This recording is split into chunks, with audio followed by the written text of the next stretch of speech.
Hello everyone and welcome to today's video. Today we are setting up my bullet journal for the month of October. And how did we get here? I feel like I blinked and September ended. But anyways, this month we are going in with some waterfall tabs. And again, we're going with a little bit of a collage situation. And yet again, the illustrations that I'm using are from Paper Minty Studios. I really like the printables that she came out with, and I want to explore them a little bit more. So we're going in, and also if you watched my last video, I became a fan of the concept of printing things on vellum, so I wanted to do that again. And also from my last video, I became a big fan of making pockets out of vellum. So yeah, we have a pocket again, and this time I'm moving it to the forefront, so it's right next to the cover. You'll notice that I'm doing things out of order. I'm not going in with the cover first, which is usually the first thing that I tackle. But since I knew that I had other things going on right next to the cover, I actually wanted to get those down so that then I could choose what cover went better with those elements rather than the other way around. I kind of wanted to reverse engineer it a little bit, and so that's what I'm doing. The vellum pockets are honestly so easy to make. You just kind of cut out the size that you want, and since the vellum is a little bit see-through, you can kind of just guide yourself with the dots from your bullet journal to get that done. I kind of just went in with a margin of 2 dot spaces for the edge that I glued down, and then you just glue that baby down onto the paper, and it's honestly very easy. I got this guillotine off of Temu, and that was me struggling with it because I realized that actually an A4 page doesn't fit on there, so I can't really use it for most things. I get the hang of it throughout the video, but to cut an entire A4 page, it doesn't really work. So I don't recommend it for that, but it is quite handy for smaller things that need to be cut. So yeah, we have my little vellum pocket, and we have the waterfall tabs on the side there. I think that the last time that I did those on my channel was for June. I also did it for August, but August I decided to do that just for me. I didn't actually film it. But yeah, I do really like me some waterfall tabs. I think they're so pretty. I like normal tabs as well, but I don't know. There's something very pleasant about actually not having anything sticking out. You just have everything cut in a way that it aligns together, if that makes sense. This is the insert that is going to be going into my vellum pocket. Now, I was kind of going in a little bit of an automatic mode, I guess you could say, because I realized after I did the outline for the insert that I realized, but why did I do the outline? I didn't actually want an outline, so I actually end up kind of trying to cut it in a way that doesn't affect the way that it looks. So yeah, here I am kind of getting the hang of the guillotine. It is, like I said, it's very handy to make very straight and very fast lines on smaller things, but not A4 sheets of paper. But yeah, going on a little bit of an automatic mode, I ended up making an outline there when I didn't want one, but you know what, it ended up actually working a little bit, so we went with it. One thing that I'd like to say, this was a little bit of an experiment theme for me, in the sense that even when I do collage themes, I usually go in knowing what the cover will look like. I'll kind of simulate the cover a little bit and know what I want to do, and I'll have an idea of where the placement of papers and everything will go on spreads. This one, I wanted to go in blind, and so that's what I did. I went in absolutely blind. I just mapped out my spreads, and I was like, you know what? I know that I'm going to be using these papers. I don't know where. So it was chaotic in a way that was both fun and ended up being a little bit stressful as well, because I was like, maybe I could have planned a little bit more, but also this is interesting. And honestly, I made some choices that I'm not sure that I would have made had I planned this a little bit more. Like, for example, all of the printables, and this became a little bit more noticeable after everything was put together. The printables are a bit of a cooler tone, and now I introduce craft paper that is a warmer tone. And cool tones and warm tones don't always complement each other super well. Also, the printables are in a more of a, they're not like a pure stark black shade, they're more like a kind of muted dark gray. And so I also don't know how I feel about the insertion of the true black paper. I feel like maybe they kind of clash a little bit, so I kind of didn't really use it after the cover. But you know what, it's experimental, and experimenting a little bit with things and getting out of your comfort zone every now and then is fine. It was very freeing though, and so I kind of recommend, because sometimes I over plan my videos and my spreads, so it was kind of fun to just go in and get crazy with it. Another thing that happened, and this wasn't necessarily a lack of poor planning, it was just not realizing that the printed area wasn't big enough to cover the entire pages, because I realized that I printed things differently. I printed some of the illustrations without a border, so the printable area was bigger, and other ones for some reason were printed with a border. And so that means that there's like a tiny little bit missing at the bottom of this page, for example. You can see there's white at the bottom, which I will end up having to fix. And there was also the case with the illustration with the flowers. One thing that I should mention, you can find, these illustrations on Paper Minty Studio's website. I'll link her down below. Her store is now open, unlike with my last video, so you guys will be able to find these on there. I just want to say, this illustration that I'm working on right now, is the original color. You have seen me using this exact illustration, but with the inverted colors. That I did myself, and since that I took this illustration, I put it on Pixlr. Pixlr is a website that kind of serves as Photoshop, and I inverted the colors so that I had the same pattern, but in a light beige color. I essentially did this because I didn't have black toner, and I was pretty sure that at some point my color toners were gonna fail me with printing such dark, large areas. And so, trick for you, in case you don't want to run out of your black toner, or if you don't have any, like myself, you can just invert colors of dark things and kind of make them beige, also if you just prefer that aesthetic. And here with this vellum for the cover, now that I have my waterfall tabs and I know what they look like, and I have my little vellum pocket and a little bar on the left there, I decided it's time to go in with my cover, and I wanted to go in with this vellum paper.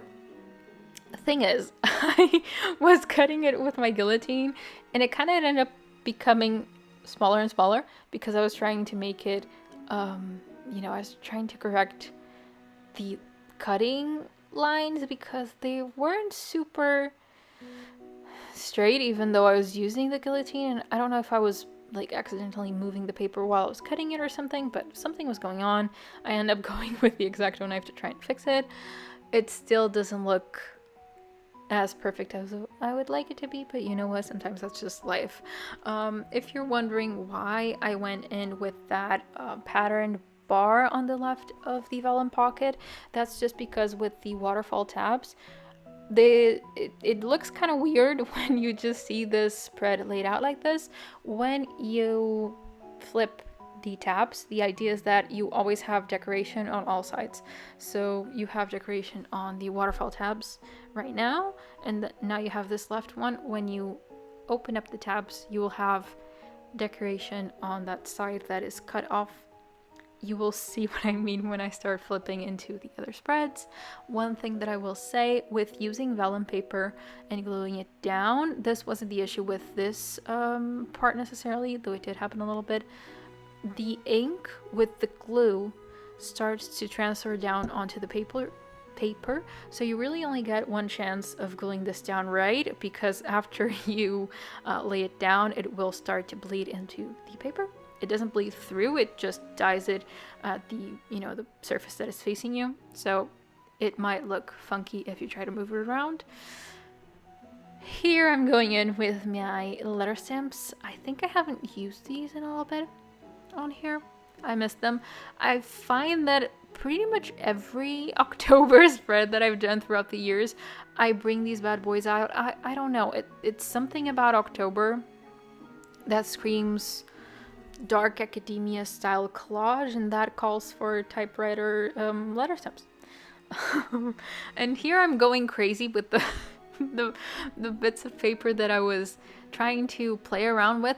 My vision, and this is kind of why I decided to leave the cover for last. I had a vision in my head for the cover. I wanted it to be very like scrapbooky, really. I wanted very different bits of paper and different textures going in and typewriter letters, and I wanted a lot of kind of cutouts.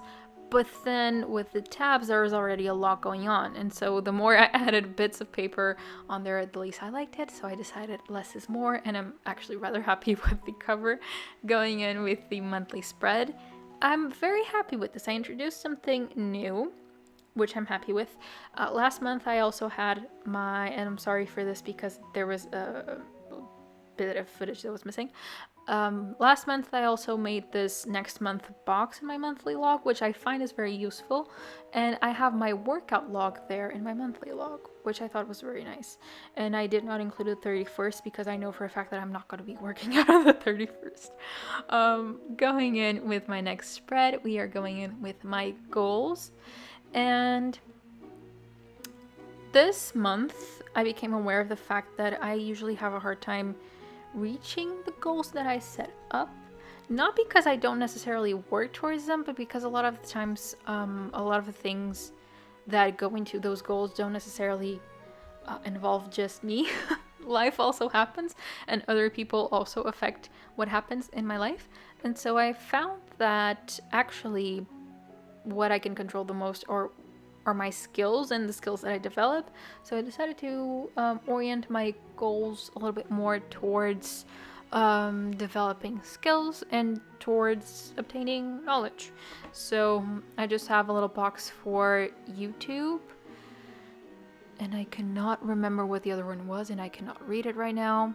But I know that those were areas of my life that I wanted to work on, but they're not super, not that they're not very much a priority, they're just areas of my life where even though I want to reach goals, they don't just depend on me. Whereas the skills that I develop and the knowledge that I obtain, those are mostly controllable by me. So I decided to allocate more space for that because I can control whether I read informative books, whether I look at tutorials, whether I practice knitting, whether I practice embroidering, whether I practice making sourdough bread, you know?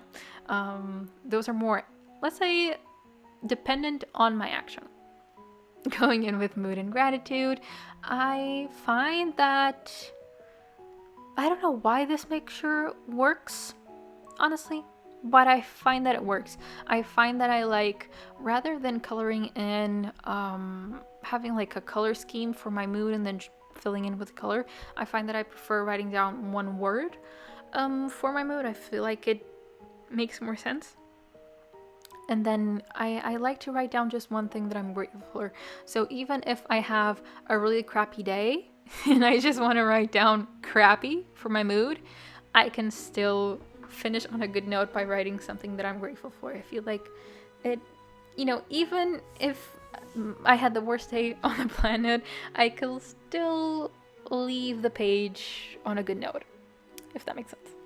And so yeah, this layout is very normal, not very normal, very simple as far as the spread. Since I was going in with very full patterns, I didn't really want to overdo it with these spreads, and I didn't really want to make an insane amount of collage on the pages as well. I wanted to keep it very minimal, just go a bit of a maximalist with the waterfall tabs and with the like title headings, and then just leave everything very minimal.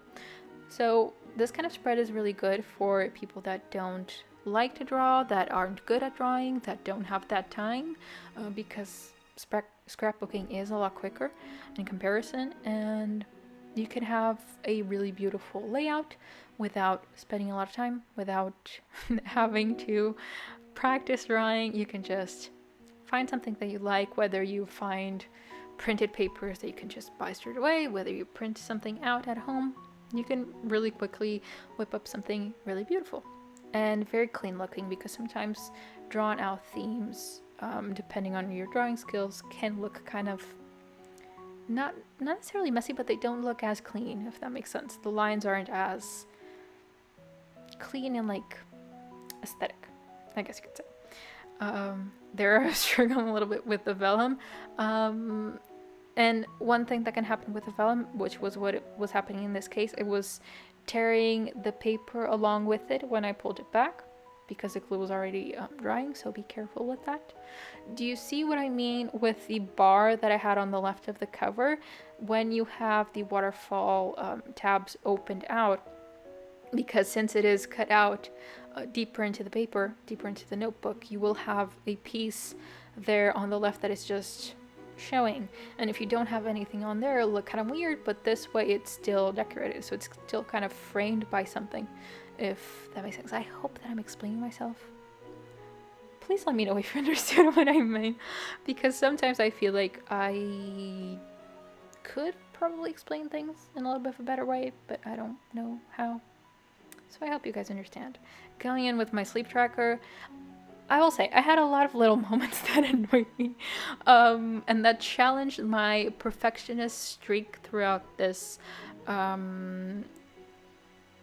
this setup. I was missing the word. That sleep tracker bit of paper with the stamping, I cut into the S a little bit too much, and the perfectionist in me wanted to scrap the whole thing.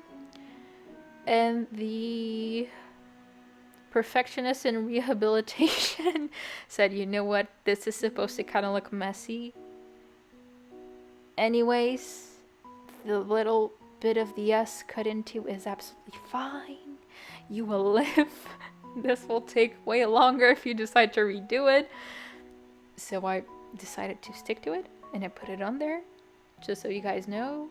YouTubers also make mistakes, and I feel like it's still healthy to show you guys when things go wrong and how you can kind of fix them. I had to do that with, like I said, the pages that weren't printed out without the border, and so I had pieces of paper that weren't covered. And sometimes I find out that it's healthy to leave imperfect things in your spreads.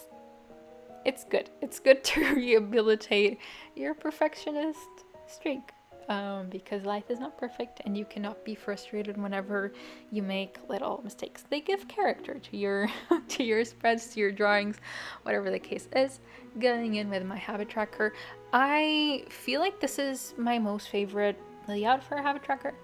I find that 12 habits, it might be a little bit much for some people. I like to use my habits kind of chronologically. So the first ones, they kind of go in order throughout my day. So usually the first 3 or 4 are supposed to go in the morning, the last 3 or 4 are supposed to go at night, and the middle ones are ones that I can do at some point throughout the day. So it's not just like isolated habits that I want to track and that I want to carry out. They're actually a part of a, I was gonna say a synchrony. It's not a synchrony, but it's an order of things that I would like to do throughout the day, and it's part of a daily routine. Sorry, that's what I wanted to say. Part of a daily routine. And so the idea isn't that just to develop individual habits, is to kind of develop all of them as part of a whole of what I want to achieve throughout my day. Going in with a little gray marker, a little gray shadow adds such a pop to your spreads. I highly recommend. It's just this little tiny detail that takes literally seconds, and it does make a big difference. Going in again with my vellum, this page I had printed this out with the situation where it had a border, so it was too small, and I had to reprint it the next day. And I was praying that I had enough toner to print this, because I thought that I probably didn't. So yeah, again, YouTubers also make mistakes. Do not think that we are perfect just because you're seeing this on YouTube. We're not. Also, if I'm being watched right now by any bullet journaling YouTubers or any YouTubers of any shape or form that handle this kind of stuff, painting, drawing, scrapbooking, whatever, leave a comment down below. Please let me know that you understand. Going in again with the stamping. Something happened while I was stamping this. I know that there was something that I wanted to mention. Oh, it was the S. Yes, I stamped the S upside down. And here the perfectionist in me won. Because it's like, it's one thing to tear it a little bit too much into an S. It's another thing to have an S upside down. No. So I stamped it out. Again, I thought it was funny because the stamping letter S from the printing on it, it doesn't look like there's an up and a down. It looks like it's just symmetrical. It's not. It's a lie. With that highlights page, I wanted to keep this super minimal. This is one of the things that I love about working with vellum. I just glued the whole thing down. Of course, I kept glue off of the area that I want to fill out, and I just went in with an X-Acto knife. Because since the vellum is see-through, you can still see the dots and you can cut around it. And you have a really beautiful page that you can just have a frame on it, write on it, and you can just carry on. And it's super, super quick. Going into my weeklies, I fell in love with making weeklies in Dutch doors this year. And I wanted to keep on doing that, but I wanted to switch things up a little bit. I was doing 2 weeks in every 2 pages. So in one Dutch door you would have 2 weeks. So I didn't cut into that many pages. This month I decided that I need 2 pages per week. So I'm cutting into a little bit more paper, which I don't know how that will work out later on, because I will have a bigger kind of dent in the areas that were cut into, but we shall deal with that when that comes. I am very happy with how this turned out. I wanted to make my weeklies a little bit more useful. So what I did was, rather than just have one big area or one small area for just writing down for my day, I wanted to divide each day into 3 sections. So I have one for focus. I want to establish my focus for each day. I have one for events, and then I have one for tasks. So I can separate everything, because I find that a lot of times I don't really reach into my weeklies, and I would just rather do a separate daily spread on another notebook, just because I don't really have that much space to divide what I need to do versus what is happening. And so I feel like this will help out a little bit with that, because it doesn't get jumbled. Visually, I know very clearly what I am working with, what is happening and what I'm doing, because again, what is happening to you and what you're doing are 2 very different things. And so it's important to make that distinction. And going in and cutting out all of the weekly Dutch doors to have the full effect. And we will be going in with some more vellum. Wait, it's vellum, right? Now I'm confused whether it was vellum or normal paper, because I did have I had normal paper versions printed out as well of the patterns, and right now I think it's vellum. I made this literally yesterday. I should know. I don't. Rest in peace to my memory. Yeah, going in with all of the outlines. Again, wanted to make the actual spreads very minimal. There isn't a lot of flourishes with the actual spreads. It's just very basic straight lines, no rounded corners even, just very straight to the point. And the decoration looks cute and adorable because it was made by someone else and I just had to glue things down. It is not a problem, it is not a mistake, it's not a sin to not put that much work into your bullet journal. If you want to outsource it a little bit, it's fine. You are not less of a bullet journaler, or your spreads have any less merit because you scrapbooked. Don't feel like you have to draw everything, and I'm kind of speaking to myself here because a lot of times I feel like I need to draw everything, and everything that I draw needs to be super unique, and there needs to be a lot of doodles, and everything needs to look super aesthetic. Bullet journaling is about mostly organizing your life, and then it will look however you want it to look and however you need it to look. If you are in a month where you are very busy, if your routine does not allow you a lot of time to draw super intricate themes, girl, you do what you have to do. It's important that your bullet journal is first and foremost useful for you, that it looks good for your aesthetic and no one else's.